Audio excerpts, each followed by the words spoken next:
Assalamualaikum warahmatullahi wabarakatuh. Perkenalkan, nama saya Muhammad Idris dari kelas BK5C dengan NIM 2005071020. Di sini saya akan membahas tentang PPh pasal 21. Baiklah, mari kita langsung saja masuk ke materi. Apa itu PPh pasal 21? PPh pasal 21 adalah pajak atas penghasilan berupa gaji, upah, honorium, tunjangan, dan pembayaran lain dengan nama dan dalam bentuk apapun, sehubungan dengan pekerjaan atau jabatan, jasa, dan kegiatan yang dilakukan oleh orang pribadi subjek pajak dalam negeri, sebagaimana dimaksud dalam pasal 21 Undang-Undang PPh. Di sini ada wajib pajak PPh pasal 21, yaitu antara lain yang pertama pegawai, selanjutnya penerima uang pesangon, pensiun atau uang manfaat pensiun, THT atau jaminan hari tua termasuk ahli warisnya. Yang ketiga, bukan pegawai yang menerima atau memperoleh penghasilan sehubungan dengan pekerjaan, jasa atau kegiatan. Yang keempat, peserta kegiatan yang menerima atau memperoleh penghasilan sehubungan dengan keikutsertaannya dalam suatu kegiatan. Selanjutnya, yang tidak termasuk wajib pajak PPh pasal 21. Yang pertama itu pejabat perwakilan diplomatik dan konsultan atau pejabat lain dari negara asing dan orang-orang yang diperbantukan kepada mereka yang bekerja pada dan bertempat tinggal bersama mereka dengan syarat bukan warga negara Indonesia dan di Indonesia, tidak menerima atau memperoleh penghasilan lain di luar jabatan atau pekerjaannya tersebut, serta negara yang bersangkutan memberikan perlakuan timbal balik. Yang kedua itu pejabat perwakilan organisasi internasional. Objek pajak PPh pasal 21. Penghasilan yang pertama itu ada penghasilan yang diterima atau diperoleh pegawai tetap, baik berupa penghasilan yang bersifat teratur maupun tidak teratur. Yang kedua, penghasilan yang diterima atau diperoleh penerima pensiun secara teratur berupa uang pensiun atau penghasilan sejenisnya.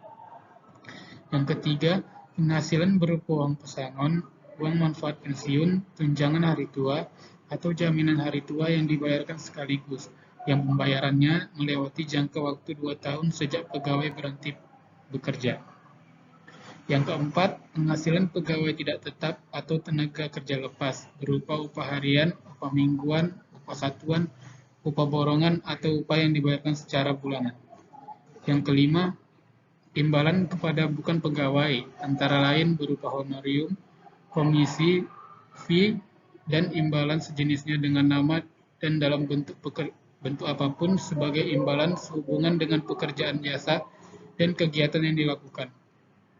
Yang keenam, imbalan kepada peserta kegiatan antara lain berupa uang saku, uang representasi, uang rapat, honorium, hadiah atau penghargaan dengan nama dan dalam bentuk apapun, dan imbalan sejenis dengan nama apapun. Yang keenam, penghasilan berupa honorium atau imbalan yang bersifat tidak teratur yang diterima atau diperoleh anggota Dewan Komisaris atau Dewan Pengawas yang tidak merangkap sebagai pegawai tetap pada perusahaan yang sama. Yang ke-8, penghasilan berupa jasa produksi, gratifikasi, bonus, atau imbalan bersifat tidak teratur. Selanjutnya, penghasilan tidak kena pajak PPh pasal 21 atau PTKP. Berdasarkan Peraturan Kementerian Keuangan Nomor 101 PMK.01/2016 perubahan nilai PTKP sebagai berikut. Yang pertama, senilai 54 juta ditambah untuk wajib pajak orang pribadi. Yang kedua, 4.500.000 tambahan untuk wajib pajak yang kawin.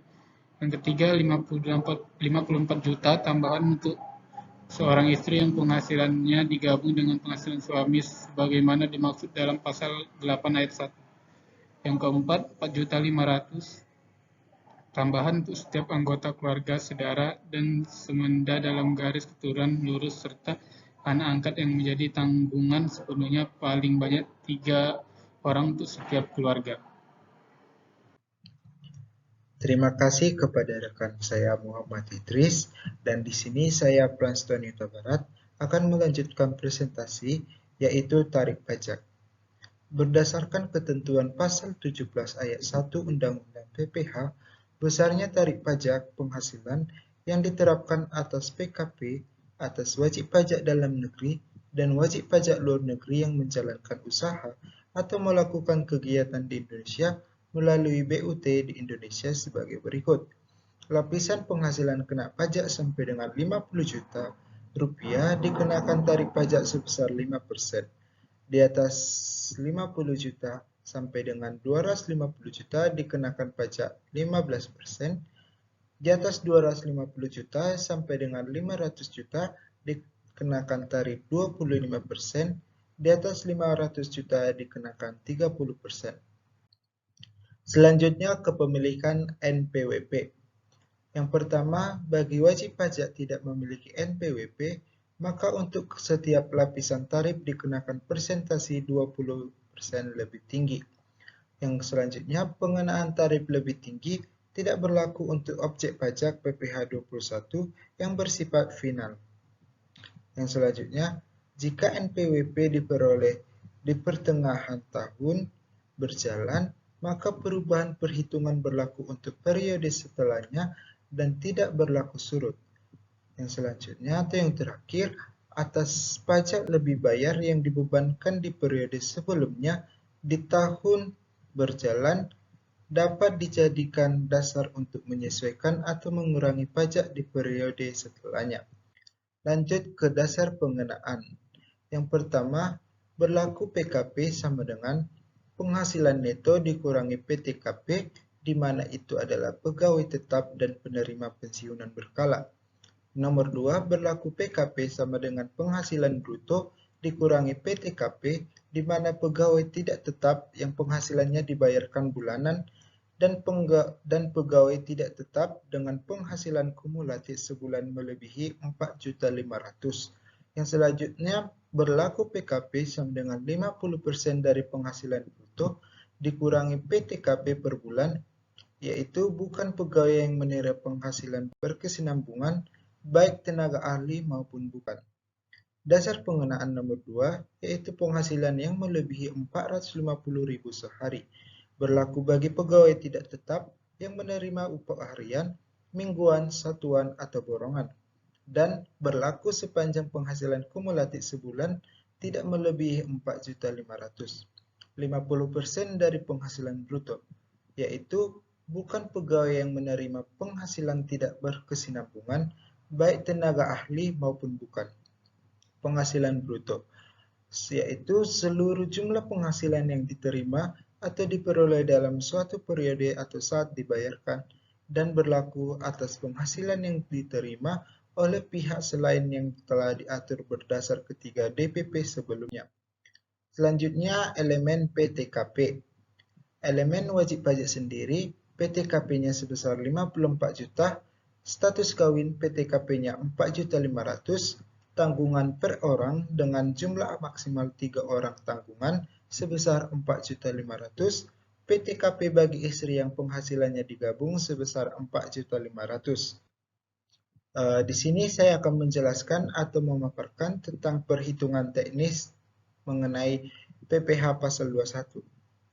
Di mana gaji pokok ditambah dengan tunjangan, bonus, imbalan bulanan lainnya, ditambahkan dengan iuran JKK, JKM, JKP yang dibayar perusahaan, maka dapatlah penghasilan bruto per bulan sebesar nominal dan dikurangi dengan biaya jabatan, dikurangi dengan iuran dana pensiun, JHT, THT yang dibayar karyawan, maka dapatlah penghasilan neto per bulan sebesar nominal, dan dikali 12 dapatlah penghasilan neto setahun sebesar nominal, dikurangi dengan PTKP, dapatlah penghasilan kena pajak sebesar nominal, dikali dengan tarik pajak dapatlah pajak terutang setahun sebesar nominal, dan dibagi 12 dapatlah pajak terutang per bulan sebesar nominal. Dilanjutkan atau di sini saya ingin memaparkan salah satu contoh ilustrasi yaitu gaji bulanan.